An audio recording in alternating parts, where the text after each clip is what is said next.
ఇవాళ 1,00,000 మంది ఆడబిడ్డలను నీడికి పిలిచి కోటీశ్వరులను చేస్తాం, మీరు 63 లక్షల సభ్యులు సంఘాలలో 1,00,000 మంది కాండి, 1,00,000 మందిని కోటీశ్వరులను చేస్తా అని నేను చెప్పిన. ఇదేమన్నా తప్ప? ఇదేమన్నా మోసమా? ఇదెవరికన్నా అన్యాయమా? కేసీఆర్ ఉన్నంతకాలం ఆయన బిడ్డ తప్ప ఎవరు చూసిండా? బతుకమ్మ ఆడితే ఆమెనే ఆడాలి, ఎంపీ కావాలంటే ఆమెనే కావాలి, ఎమ్మెల్సీ కావాలంటే ఆమెనే కావాలి. ఇక ఏది ఉన్నా ఆయన బిడ్డ తప్ప ఇంకోరు బిడ్డల దిక్కు చూసిండా?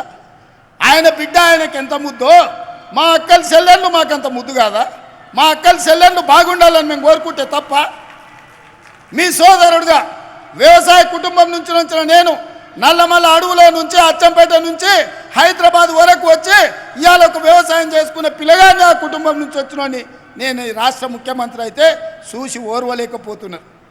వాళ్ళ కడుపులో ఒకటే బుగులు అవుతుంది, అరెక్కి వ్యవసాయం చేసుకునే వాళ్ళ పిల్లగాడు వచ్చి ముఖ్యమంత్రి అవుతాడని.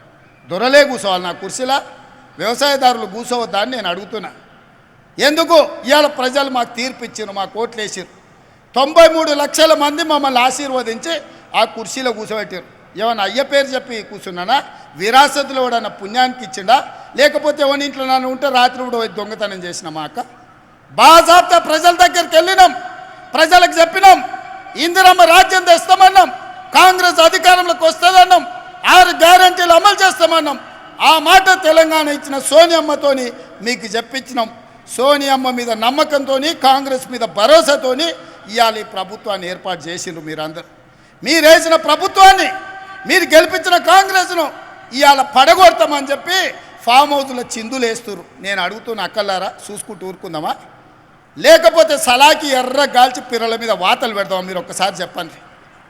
నేనైతే ఒక మాట చెప్పదలుచుకున్నా, ఎవడైతే ఈ ప్రభుత్వాన్ని పడగొడతానో, ఈ ప్రభుత్వానికి ఏదన్నా నష్టం చేకూరుస్తా అంటే ఊర్లలోకి వస్తే పొరకాటలు తిరిగేసి కొట్టూరు రక్క ఎవడొచ్చినా సరే ఇంటి ముందరికి వస్తే, ఓటు అడగనికి వస్తే చేయి జాపమని రొట్టెలు చేసేటప్పుడు వస్తే సలాకి ఎర్ర గాల్చి చేతుల మీద వాతలు పెట్టురు. అప్పుడు కానీ సన్నాసులకు బుద్ధి రాదు. మీరు గెలిపించిన ప్రభుత్వం మీ అభిమానంతో అధికారంలో ఉన్న కాంగ్రెస్ పార్టీని ఇవాళ పడగొట్టాలని కేసీఆర్ నరేంద్ర మోడీ ఇవాళ కుట్ర చేస్తారు. నరేంద్ర మోడీ 10 ఏళ్ళ నుంచి మనం చూడలేదా? నరేంద్ర మోడీ కదా ప్రధానమంత్రి. మనం పండించిన ఒడ్లు కొన్నాడా, కందులు కొన్నాడా, పసుపు కొన్నాడా, సోయాబీన్ కొన్నాడా, పత్తి కొన్నాడా, మిర్చి కొన్నాడా, మొక్కజొన్నలు కొన్నాడా? ఏం కొన్నాడు మనం పండించిన పంట నరేంద్ర మోడీ?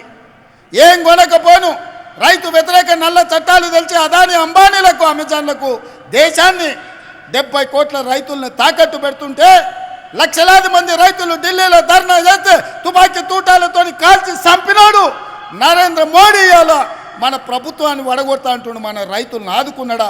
ఒక్కసారి ఆలోచన చేయండి.